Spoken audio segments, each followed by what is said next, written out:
Une matrice de compétences, ça vient du terrain, ça vient de l'équipe opérationnelle ou managériale qui identifie c'est quoi les compétences principales qu'on a dans notre équipe et qui nous permettent de réaliser nos activités.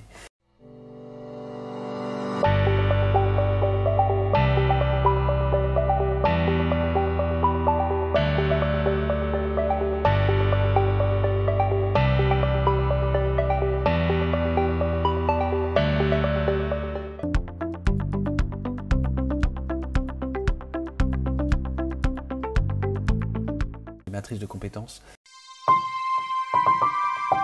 Les matrices de compétences, elles permettent vraiment, en fait, de manière opérationnelle, d'identifier quelles sont les compétences les plus importantes pour nos opérationnels.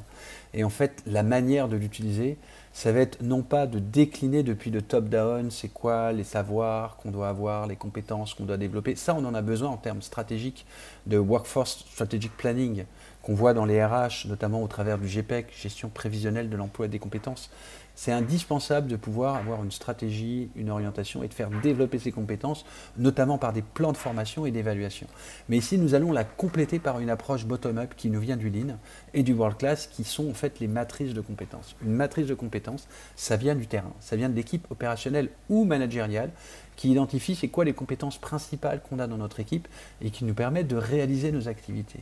Et ensuite, ces compétences, elles sont déclinées en, on pourrait dire, sous-compétences, mais ce que nous, on va appeler, et ce qu'on a vu dans le précédent module, en fait, les modes opératoires, les tâches, les réalisations. Alors, ce n'est pas forcément le mode opératoire, le standard de l'opérateur industriel, c'est ça, dans le mode industriel, mais ça peut être aussi des compétences en termes d'ingénierie, en termes de service, en termes de compréhension des tâches, et c'est un vrai travail, en fait, d'appropriation de l'équipe via le manager, d'identifier ces différentes tâches, ces différentes en fait, standards et modes opératoires. Donc on va prendre ces modes opératoires et ces standards et on va évaluer en fait la compétence de chacun. Non pas pour juger, mais au contraire pour développer sur 4 niveaux la manière dont on va pouvoir faire ça, croître ses compétences. Alors les 4 niveaux, ça peut être ce qu'on appelle le ILUO.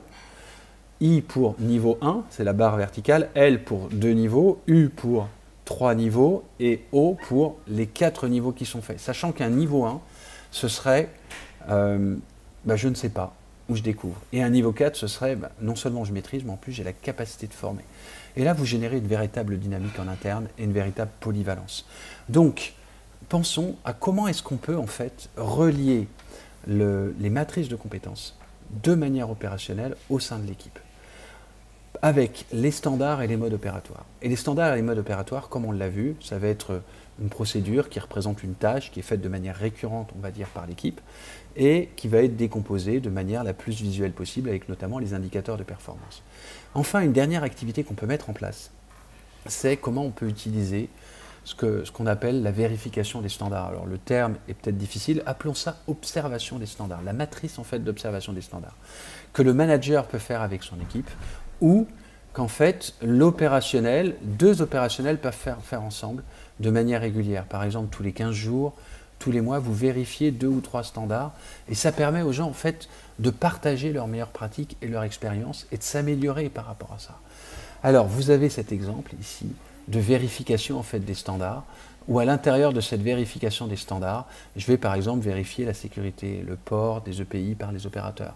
Je vais vérifier la connaissance du standard. Est-ce qu'il le connaît? Est-ce qu'il l'applique de manière intuitive? Ou est-ce qu'il y a des étapes qui sont sabrées, qui sont oubliées? Ensuite, le respect de la chronologie des différentes étapes au poste de travail. Et enfin, s'il y a des leçons ponctuelles ou des points d'attention, de vigilance sur des indicateurs particuliers, est-ce qu'on y en a? Et on peut évaluer quelque part ces standards. Et ça permet de manière récurrente de capitaliser notre savoir-faire au sein de l'équipe, au sein plus globalement de l'organisation. Donc réfléchissez dès maintenant, comment est-ce que vous pourriez identifier les compétences au sein de votre équipe, en support avec les RH pour définir un peu les macro-compétences, mais après vous-même pour les faire s'approprier, parce que ce sont ces compétences qui vont développer la fierté. On sait que dans le standard, c'est l'opportunité de développer la fierté, mais on sait encore plus que quand on construit cette matrice de compétences, elle va développer la capacité d'identifier en fait les activités régulières qu'on fait, de les formaliser, de les partager, d'améliorer notre connaissance de les structurer pour pouvoir les diffuser, les transmettre, donc de capitaliser le savoir et le savoir-faire, mais aussi de s'auto-évaluer, de se cross-évaluer entre nous et de se faire grandir les uns les autres, donc ce qui augmente le sentiment de fierté. Donc dès maintenant, mise en pratique, tiens, quelles sont les compétences que j'utilise le plus dans mon activité, que mon équipe utilise le plus, comment est-ce qu'on peut les décomposer dans 3 à 5 ou 7 standards, on va dire récurrents peut-être par personne, mais au sein de l'équipe pas plus que 20, 30 pour démarrer.